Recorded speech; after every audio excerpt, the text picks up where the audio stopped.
the images that have dominated our television screens for the past 4 years. But this is not the whole story. There's another side of Iraq that is rarely profiled in the mainstream media. A side of Iraq that is peaceful and stable, free of insurgents and bombings. A place where even Americans are loved. Welcome to the other Iraq, called Kurdistan. 200 miles north from the mayhem of Baghdad, this region is home to the Kurds of Iraq. And they are on a building frenzy.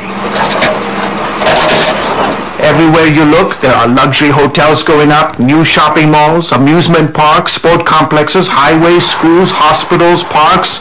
The list goes on. A half dozen new residential apartments have already gone up in the last 6 months. The changes in Kurdistan in just the last couple of years have been amazing. At all levels, the economy, construction, wealth, you name it. We are just exploding. The government here is even advertising Kurdistan as a tourist destination.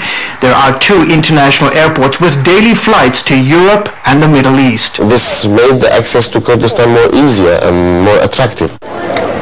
The Kurds have money and are spending big. At this car dealership, the owner struggles to keep up with demand.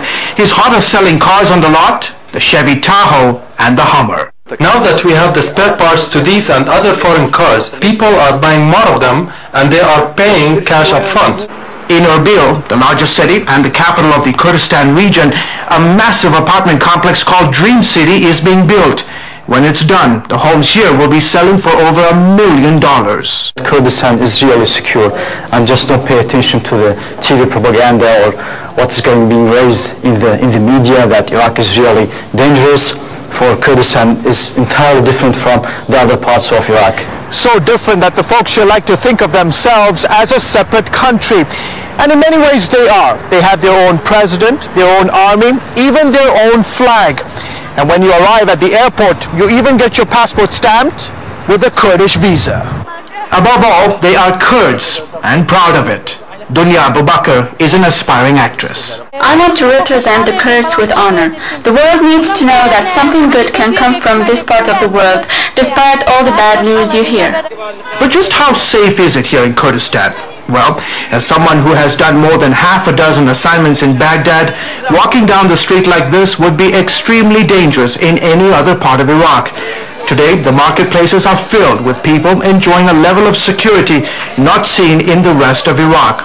The Kurdish government likes to boast that since March 2003, not a single coalition or American soldier has died, nor a single foreigner been kidnapped. Thanks in part to the hundreds of checkpoints leading in and out of all the major cities. The public also plays a big role in helping us keep our region safe and secure. And anytime they see or hear something suspicious, they call us. And the longer that Baghdad and other parts of Iraq burn, the more the Kurds seem determined to secure this way of life. I'm a college student, but I'm ready at any moment to take up a gun and defend this territory. Today for the Kurds of northern Iraq, America's decision to remove Saddam Hussein meant new life and new freedoms. The truth is that without Americans' help, this place would still be evil. Today, as the American-Iraqi experiment with democracy faces enormous challenges in the region, the Kurds of Iraq have a message for the American families who have sacrificed their children for this nation. We were once treated like flies under Saddam, not even considered human beings.